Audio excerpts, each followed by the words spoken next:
Well, hello, people. It's Peter here, and yeah, we're back down in the old man shed. It's a Monday evening. It's gone. It's 8 o'clock. All right. But why am I down here quite late on a Monday? I'm going to put on a little film. This is not going to be my usual run-of-the-mill Torridon Road videos. The film I'm going to put on stems from the fact that this weekend I went up to Ali Pali. We had the Rail Festival or Railway Modelling at Alexandra Palace this weekend, and I went on the Saturday. Unfortunately, I missed Robert's train set. We didn't meet. It was quite busy. Did meet up with Mick from the 40-foot layout up in the loft guy, and his neighbour, also called Mick. So that was great. So I missed him at the Great Electric Train Show. So it was great to meet up. And now we got each other's details now, so that won't happen again. Underground Eric, he was there, so there's a couple of YouTubers I got to chatting to, so that was good. And I went around with Mick. We did quite a lot going around to the stalls and whatever. And before that happened, I went to sort of like the independent manufacturers, Acura Scale. Saw Richard at Acura Scale, had a good old chat with him. Went over to the Cavalex stand as well, where the two guys there.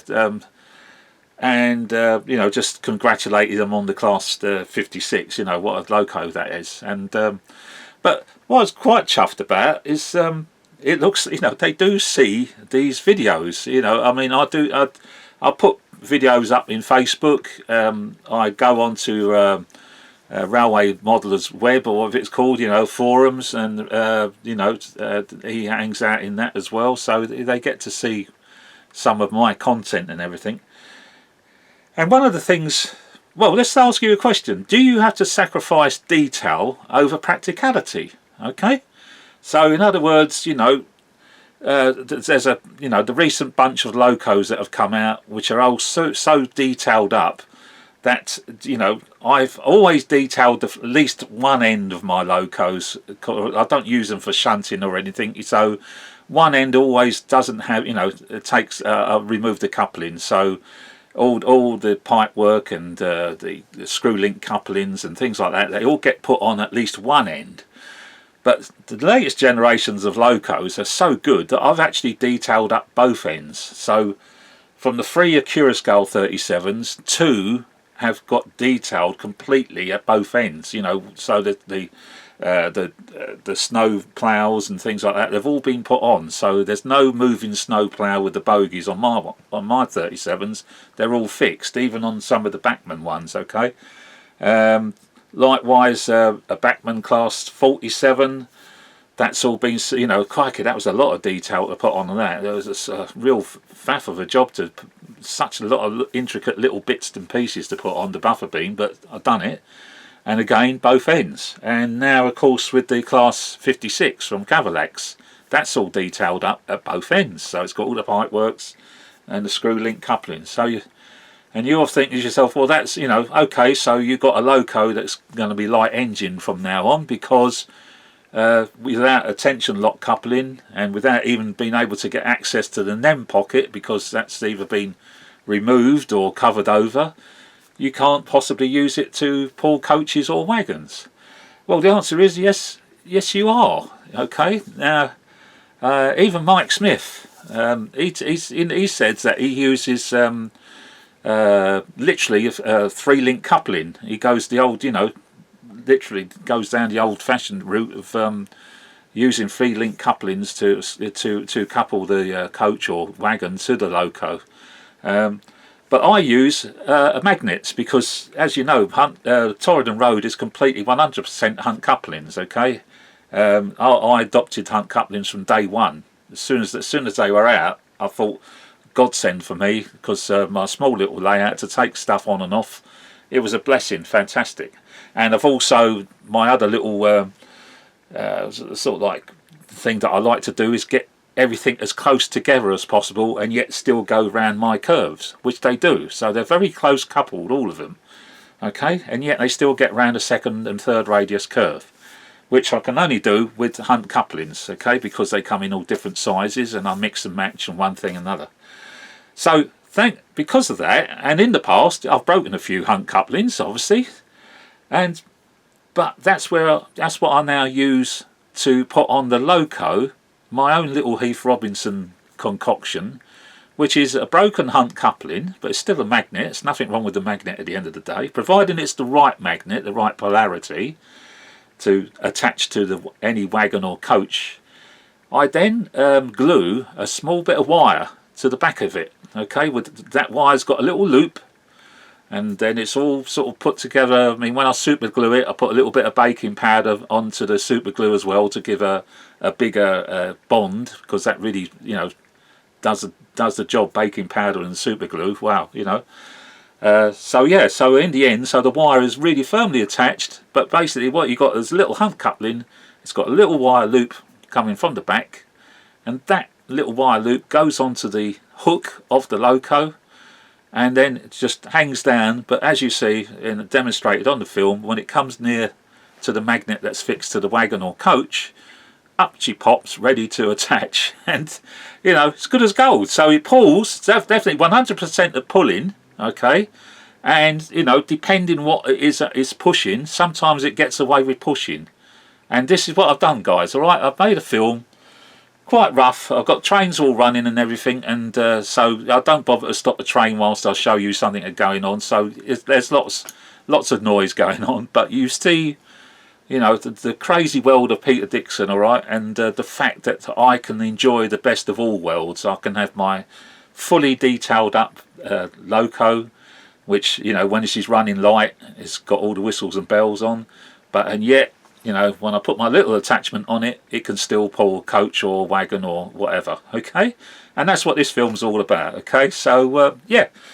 Right, so let's start off. So we've got Andromeda here, and she has got a normal coupling at the back, not fitted with a snowplow, but it is fitted with one of my hunt couplings.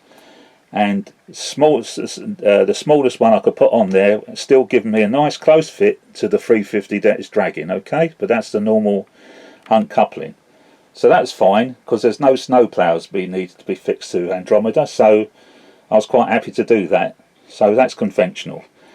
Now on the end of this IOA wagons, I think they're called IOA wagons, yeah, well it says that on there, it's got a resin load in the top. There's 12 of them, so it's quite a heavy rake to pull, but the 56 coming up to it, as you can see, there's no tension lock on it. Instead it's my little Heath Robinson design, my little hunt coupling, which is just hooked onto the hook of the loco. And you'll see what happens. I'm just pushing it up, I'm not running it with things. Look, see that? As he starts coming in, there we are. Not too bad a fit, that's probably just on par with a tension lock, the gap. But now, pulls away as good as gold. Okay. It will collapse a little when it pushes. There you go. Yeah, see, because the wagon itself is fitted with a kinetic coupling, so it collapses a little bit. But look, it still comes back. But I wouldn't recommend going backwards with such a heavy rake of wagons. You can do it when it's a bit smaller, and I'm going to demonstrate that on the video that I'm going to put on. Alright, so there we are, guys. So that's what it's all about. My little Heath Robinson design. When you pull it away, it just drops down, and I can just take that off, no problem whatsoever. And then I've got a lovely fitted, I'll take it off, and there we are. There's your normal loco, all detailed up at one end. And yet, so yes, it can't pull wagons. Well, yes, once I put that little thing on the hook, can it pull wagons? Yes, it can. Right, let's put the video on.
the